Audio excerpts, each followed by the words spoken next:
it's the college mom here. Today I was going to talk about how to start figuring out how much financial aid a student is going to get based on what school they choose, but instead I decided to talk about the FAFSA. And why the FAFSA? Because it seems anytime someone starts talking about financial aid, all you hear is do the FAFSA, just have a FAFSA, make sure you complete the FAFSA. So when my son, my oldest, was a senior in high school, I went to a financial aid seminar, and it was like 45 minutes, a whole slideshow, and all I got out of 45 minutes was do the FAFSA. So I walk away thinking, sorry, do this FAFSA, and something magical happens, and financial aid is taken care of. I didn't really understand. So what is the FAFSA? Well, it is the free application for federal student aid.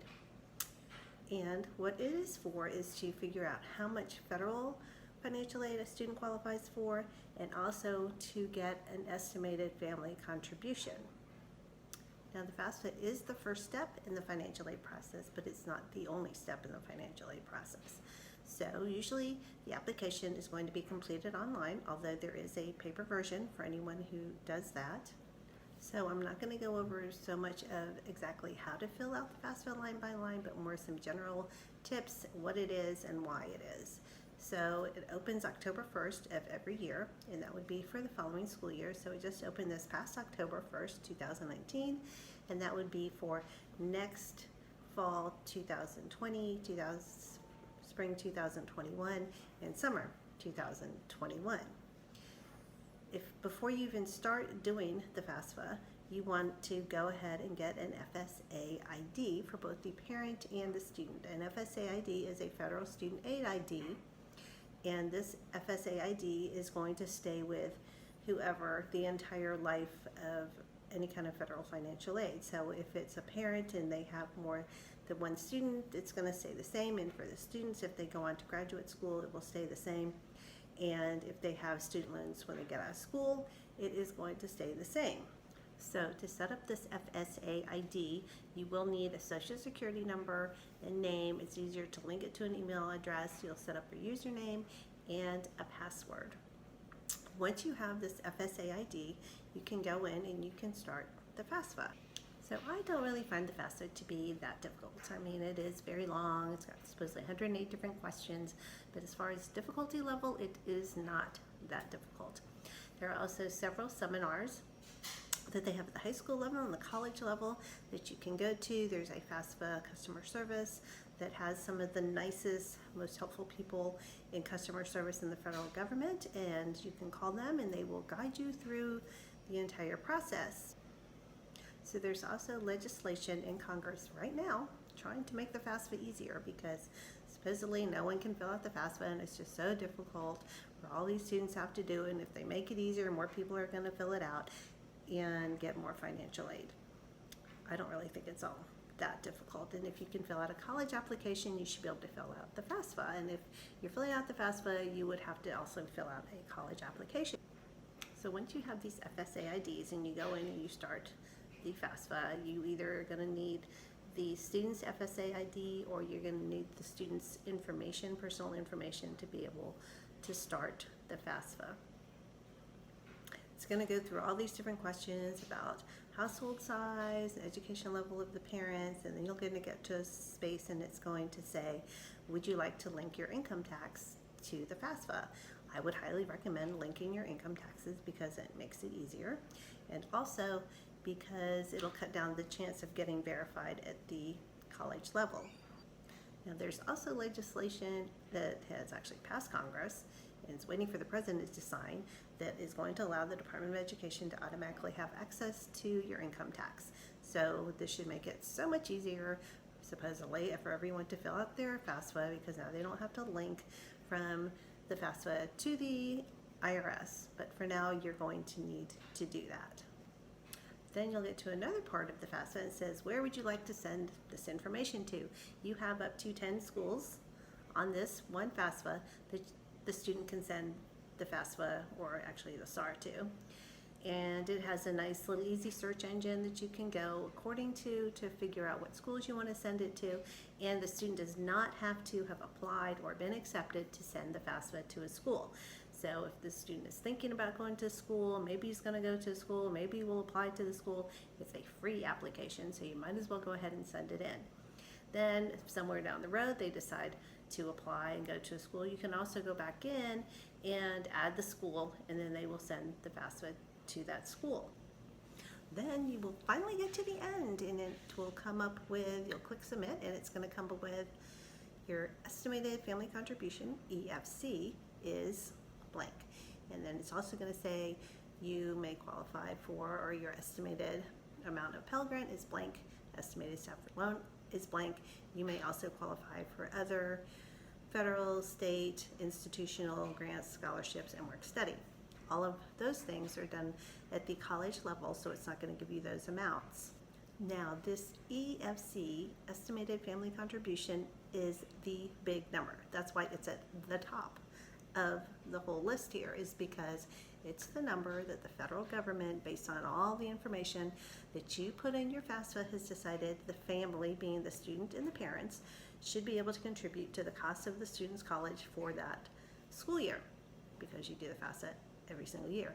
Now, this number may look to you like a crazy number because it doesn't take into account debts like credit card debt and car loans or payments, and it doesn't take into account if you live somewhere expensive compared to somewhere not expensive. But this is going to be the number that's going to be used by the federal government, most state governments, and colleges to determine how much financial aid the student qualifies for.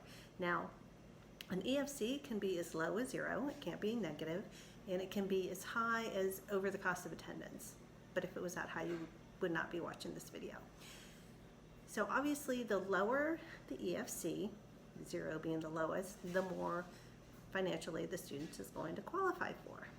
Now, there are some schools, the very elite schools like Notre Dame, USC, the Ivy Leagues, that also use a CSS profile, which is kind of similar to a FAFSA, where it looks at the family financial situation, but it's much more extensive. So it's going to take into account like both the parents' income if they're divorced or separated, home equity. It will also take into account cost of living if someone lives somewhere more expensive than someone else. It's not a free application. Once you do it, it's $25 to send it to each school. There are waivers for students that are on free and reduced lunches, and it's governed by the College Board. 2 to 3 days after you fill out the FAFSA, a SAR is going to get generated. This is a student aid report. It will have all the information that you put in the FAFSA, and it's going to have that estimated family contribution in it. This SAR is what is sent to the schools that you chose to have the information sent to, and this SAR is what alerts the school that they want financial aid. So without the SAR, they're not going to do a financial aid package. And so this is why you have to do the FAFSA to get financial aid, because if there's no FAFSA, there's no SAR. The school will not do a financial aid package. They're just going to assume that the student is paying out of pocket and not using financial aid. Now, the reason it is so important to send it in as soon as possible is because some of this aid that a student can qualify for is limited. So the Pell and the Stafford loans will not run out. But FSA money, which is a federal grant for students who have extreme need, most state money, and college grant money, those are limited funds. So the school gets a certain amount of funds, and then depending on when their financial aid priority deadline is, they start putting together all these financial aid packages based on all the SARs that they get in. And they're going to start divvying out all of this money as SARs come in. They give it out according to whoever qualifies and however they want to put together these financial aid packages. But once they start giving out all of this state money and all of this college grant money if they qualify, and this FSA money if they qualify, they're going to just be left with Pell and loan money. So that's why it's so important to get it in early, so you can be first in line to get any additional money above the Pell and the loan if the student qualifies. Many years ago, when I had a son who was a senior, a daughter who was a sophomore, another daughter who was a freshman, and this is back when you did your FAFSA in January for your taxes that you could file in January, we filed late. my life was a mess. We filed late, and then we had problems filing, and then we had problems with those problems, and anyway, their FAFSAs got in very late. Then they had 0 EFCs, but by the time the school got it, they were out of state grant money.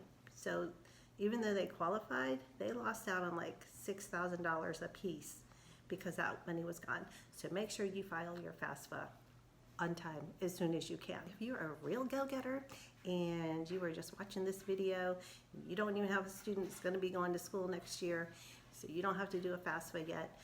There is a FAFSA forecaster. In that, you just Google FAFSA forecaster. You're going to enter in all this different information, and it's going to give you an estimated family contribution, how much Pell Grant they could qualify for, and how much Stafford loan they could qualify for.